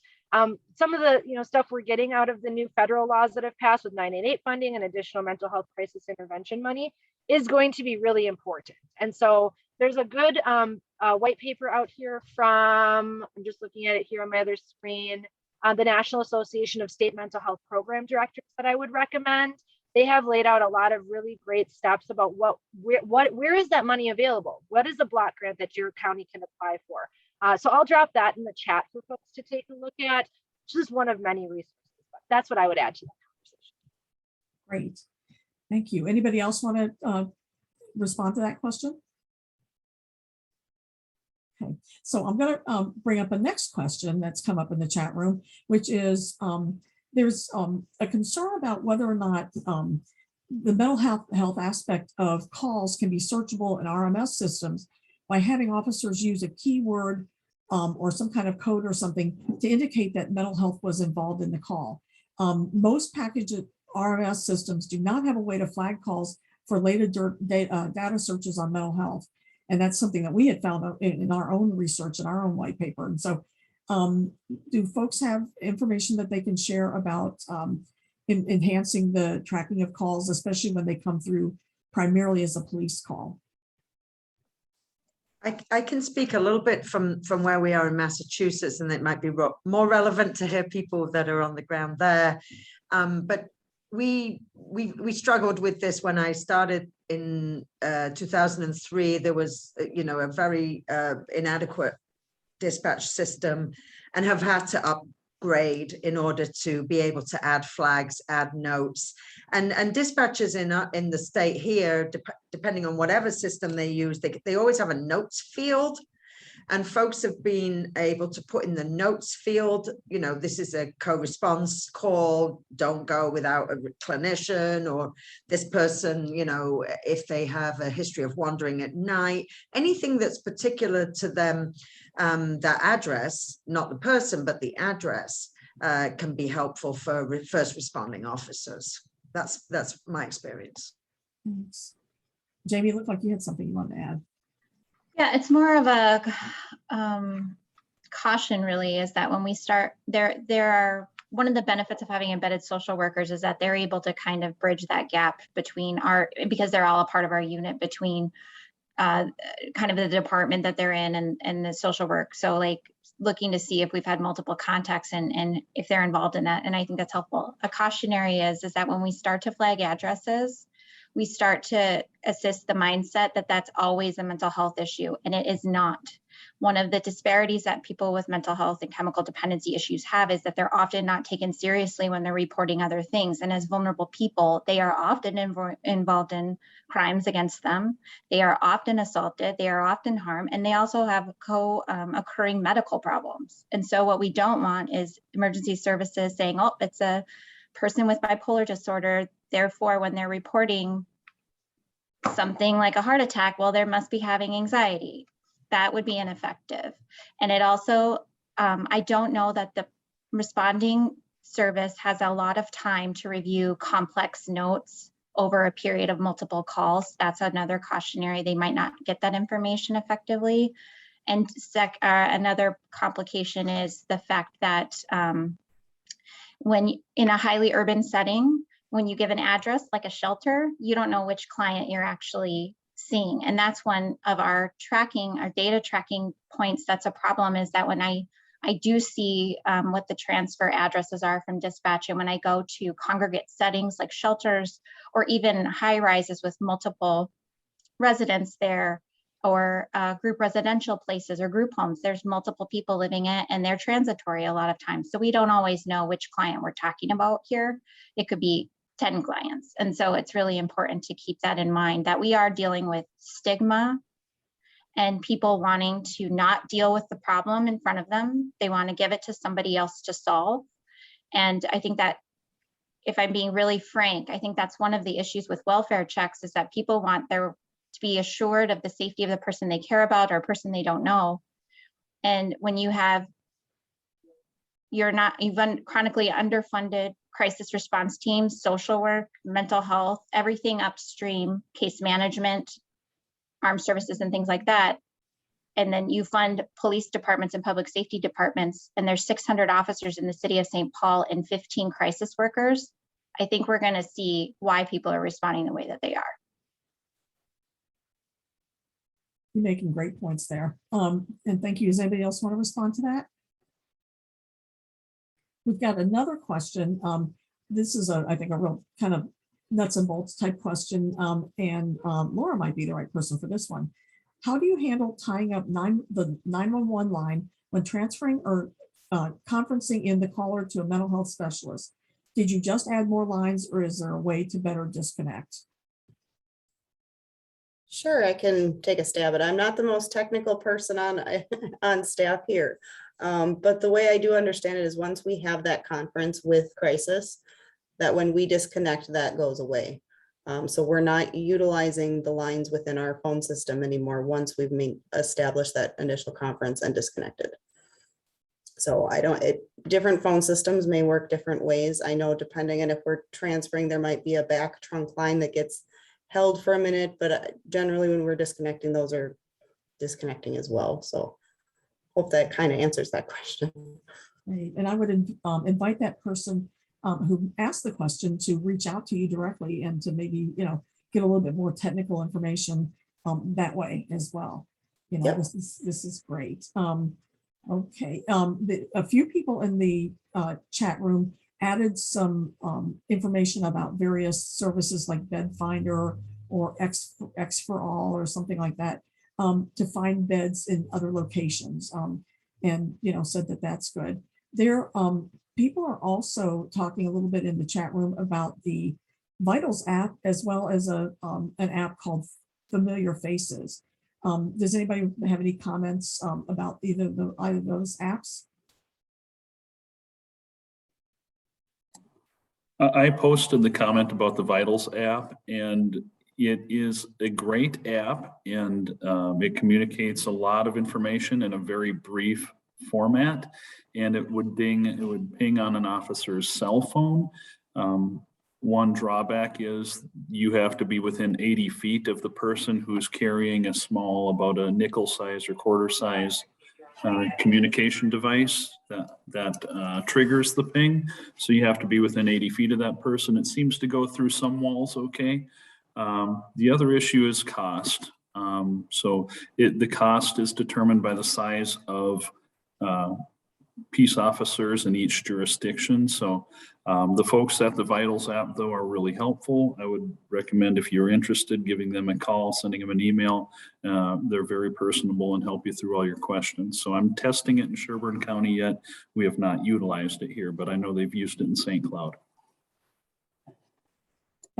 Do any of you folks have any thing you want to add? Have you worked with this, with the Vitals app? I know it's pretty popular in Minnesota. And I think Ramsey County is using it. Alrighty, we have another question. Jamie, can you talk about how your program is funded? You embedded social workers 24/7 and your mobile team. And before you answer that, I do want to mention a couple of things. One of the things to know about our state statutes is that I think it's 256B 0606. I can't remember the exact statute, but the mobile mental health or the mental health crisis response is required in the state to be a 24/7, 365 response. So we don't have the option of having just daytime or evening or whatever. We actually do have to be 24/7. So, so the funding, I think, question is a kind of real different question here. And so I want to throw that out. And Jamie, would you like to respond to that? Not really, but I'll do my best. Being mindful that this is being recorded, I am certainly not at all those conversations, and the financial components of the county are very complicated. But I will say that what I believe is the case is that the mobile crisis is actually supported by a levy. That's one way. In terms of the embedded social workers positions, the county has invested in positions and excuse me, we have a variety of grants that we operate under. The crisis grant, the St. Paul has a specific grant related to the work that they're doing there. And I believe that regardless of the grants that we have, that the county has invested in some permanency in the position. So no matter where we are with the funding, we will still have these positions available. So it's complex in a lot of ways. Additionally, with some of our city partners related to our embedded social workers within the smaller cities, I believe they are contributing some of their ARP funding that they have been granted to address things like homeless outreach and chemical dependency in a relationship with the county, so that while we embed a social worker there, they are contributing financially back to the county for the people. The choice, I believe, is because the county agency is viewed as a kind of a great access point. We have a lot of branches that we can look at and connect people to. So it's been beneficial to those agencies to have a county relationship versus a nonprofit or something else. Funding is definitely an issue. I prefer just to it's not my strength or skill set. I just am glad that it's there. And when it becomes an issue of stress, I will deal with it. So I am happy if you would like to put your information in the chat. I will get you connected to the person that can actually answer that question better. Thank you so much. I want to mention that in our own white paper, which you can find that on the front page of our website, or we can actually send that to you. And we'll be sending you a link to that anyway in the near future. But in our own white paper, we have an entire chapter on funding, especially startup funding, because what people find out later is while the the expense of the startup is real, you actually do save money in the long run because less police response. Police responses are fairly expensive, and you can provide these alternative responses for a little bit less money. And you also save money that's sort of a little bit hard to calculate, but things like saving hospital costs and those other areas, jail costs, things like that, that are a little bit less easy to calculate, but nonetheless, are real savings. Just, society benefits as a whole from better response, but also from less expensive response, frankly. Representative Hanson, do you want to talk about funding at all? I know that that's was in the last work group, was the big question was about how do we pay for this stuff? So Representative Hanson? Yeah, I think there's a lot of ways that we can pay for it, right? We have the ability in this state to have a really low tax rate for our highest earners. That could change, right? A wealth tax makes a huge difference on things like that, which we put in our house taxes bill this year, but it didn't go through. So these are conversations that come down to our values and what do we want to put forward to fund the future that we want. And one of the other issues that I work on that somebody had sent me a private chat about is I work on cannabis legalization. And in states like Colorado, they've earmarked a lot of their money to help fund some of these things. And that's something we can continue to do. This is a work in progress. It's one of the only revenue producing bills that we've really got on the table. There's others that invest in our future, but this is something that can significantly invest in creating jobs and quality of life and giving people opportunities. And so looking at not only that option, but where do those tax dollars go? And so we've got appropriations built out in that particular bill about money for Department of Health, money for the Department of Justice, and so on and so forth. So we will continue to find ways to fund this as long as we continue to elect people who care about it. And I think that is the most important thing to hear in this critical election year, is that when you are talking to your elected officials or your commissioners and asking them these questions really directly, it makes it a heck of a lot easier for me to go into our committee and say, I've got 10,000 people that want to see money going to mental health crisis intervention. How do we make that work, right? And so coming together I'm an organizer. That's how I got into politics. And so as we continue to look at intervening in the political process in a different way, it means coming together to collectively say, this is what we want our tax dollars spent on. And so the more help I have and the more pressure we have from the public, it makes it a lot easier to get that stuff through.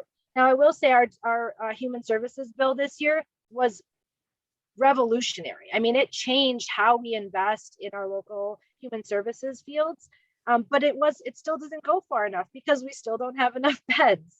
We still don't have enough practitioners. There's still going to be this work to do. So not only do we need the investment just in the mental health crisis intervention teams, just boots on the ground, we also need that investment from universities to help make these programs more accessible to folks. We just saw the U of M launch a new tuition-free program for our Indigenous and Native American students who, deserve to be in these programs, but are prohibited by costs and other things. And so helping to build the river, if you will, of practitioners getting into that is going to be other things. So there's multiple places where funding needs to go. This isn't easy. I sympathize with Jamie, who said, I don't want to do this. I don't want to talk about it, because it does get complicated.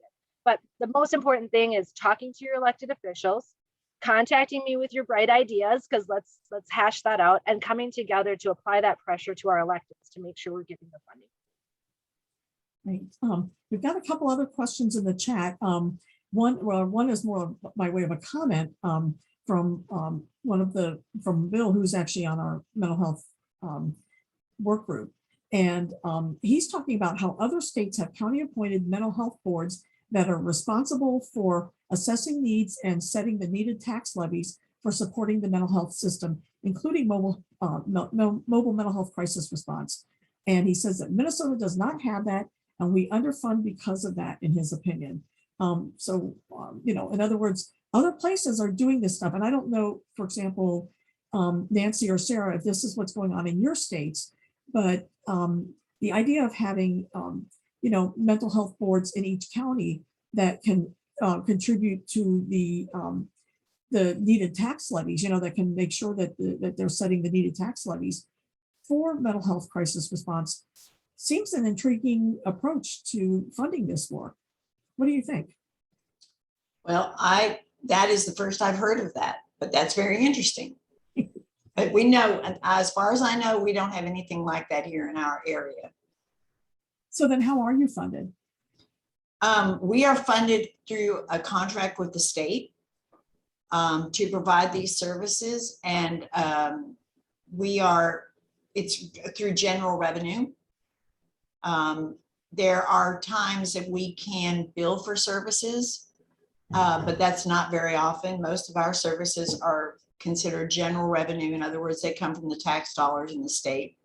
And fortunately, Texas has gone from, I mean, we're not very high on the spectrum of providing mental health services, unfortunately, as far as the United States goes.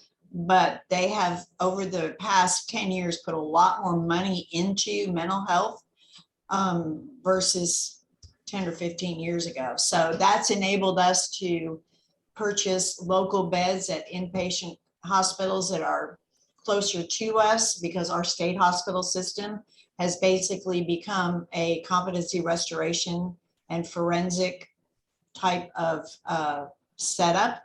So we can't get anybody into long-term treatment anymore. So that has also been money funded by the state.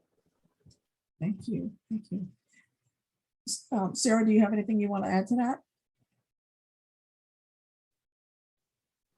Yes, certainly. I'll be quick. Essentially, we started the Framingham model with 5 different small philanthropic grants. One was 10,000, one was 6,000, one was 8,000, and we managed all of that. And then we got in front of the governor, who was Mitt Romney at the time, and were able to present what we were doing. And immediately people saw the value in it, became a line item in the state budget 2 years after we launched. And then every year there's more money appropriated by the legislature. We started with $100,000 and it's up to $9 million annually. And I read something yesterday that alarmed me, but excited me too, but that there may be another 15 million coming through the federal funds that are being released, all the different ways in which the feds are pushing money out now. So we've been very lucky. Some of it is third-party reimbursable, but as Nancy said, very little of what we're doing is traditional billing, you know, unless we're doing a full-on assessment, which a lot of our time, we don't have time for. So, yeah, so that's really how, and every year, we just lobby. NAMI's big at lobbying. We have a number of trade organizations that just go in every year, and certain senators and reps that we will work with that particularly appreciate this model. Great, thank you. I'm looking to see if there's any other questions in the chat room that people want to have answered. Oh, we do have a question about, has Medicaid expansion helped pay for more mobile response? And has anybody had that experience in their area? In Texas, I think it's called 1115 money. And that was kind of a political debacle at the beginning of the legislature here this year, but they have funded 1115 money, which does a lot of different things, but it does do some financial support of our crisis response services. Right. Does anybody else have anything to add to that? We've had a pretty robust Medicaid expansion in this state. And, I would not consider myself a billing expert of any kind, but it would be interesting to know if, what kinds of levels of services could in fact be billed through that Medicaid expansion to kind of take some of the burden away from the local, from the county-based services and things like that. I could add something. I know that in Massachusetts, we've been a Medicaid expansion state for a while, and that allows people, actually that incentivizes mobile-based responses as opposed to ED, emergency department-based responses. So it actually pays more for community-based assessment, which is to incentivize mobile teams to go out. That's the way that's been utilized here. Wow, that's terrific. That is really great to hear. I actually really like that. So, with that, I'm not seeing any other questions, but I want to invite people one more time, because we have 5 more minutes, to ask any questions you'd like to ask. remember that this is your really good chance to be in front of this great panel of experts, but they will make themselves available to you, once once this call is over, or this workshop rather.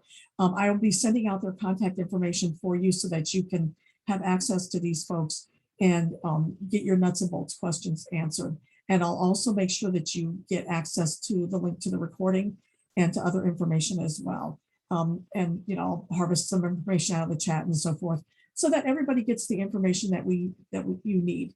We want this rollout to be successful because for all the reasons that Representative Hansen talked about, and that Floaching, the mother of Travis Jordan, talked about, but also for the welfare and benefit of all of our communities. And so we put this workshop together with the idea of helping you to be able to implement Travis's Law successfully in your area. So we're really pleased that you joined us today, and we thank you for that. Michelle? I'm sorry, go ahead. No, James had put a question in the chat about counties considering events such as evictions be considered when planning the implementation of Travis's Law. And I can just kind of respond to that generally. I don't believe that eviction calls go through 911 dispatch, so therefore it would not necessarily be impacted at all by Travis Law. Those are differently scheduled events, at least that I am aware of, with the sheriff's office. However, depending on the capacity of mobile crisis response teams, we are sometimes called to places where the barrier to the person, why they're being evicted, does connect with mental health or chemical dependency. Ideally, we would make efforts multiple times to try to get those folks to engage in treatment so that they can maybe not face eviction. That said, there are times where we do go out the day of the eviction when invited by sheriff or family that are there to try to do an assessment at that time, because at that point, the day of the eviction in that context is a crisis, because the individual may not have any meaningful planning done. They might be vulnerable. There might be other extenuating factors that they might say they're suicidal, things like that. So sometimes mobile crisis can go out to evictions. Sometimes mobile crisis goes out to try to deal with why the person is being evicted beforehand. So I would encourage calls to mobile crisis teams and ask the question. Certainly capacity becomes an issue. We do try to build relationships with sheriffs, Ramsey Sheriff, essentially to say, if you're seeing something that doesn't seem right, you can also call for a response. And that's another way we do that. It's rare, but it does happen. Great. Thank you so much. And I apologize. I think I was scrolling up and down too much. I must have missed that question, but I'm glad that you caught it and were able to respond to it. So thank you so much. And so I'm going to ask Representative Hansen to wrap up this workshop. And I just want to thank you again so much for your attention and for your interest in being part of this, and for your dedication and the work that I know is going to come as you begin to implement Travis's Law and improve the quality of and access to mental health crisis response in your own areas. And so again, and I want to thank our esteemed panel for your fantastic knowledge, which you have shared freely with the community and for the betterment of all. And so I really thank you for that. And so with that, Representative Hansen, if you want to say a few words as we wrap up this workshop. Sure. Well, I just again want to thank everybody for being here. As a lawmaker, it's my job to pass laws, vote on laws, advocate, lobby my colleagues and things like that.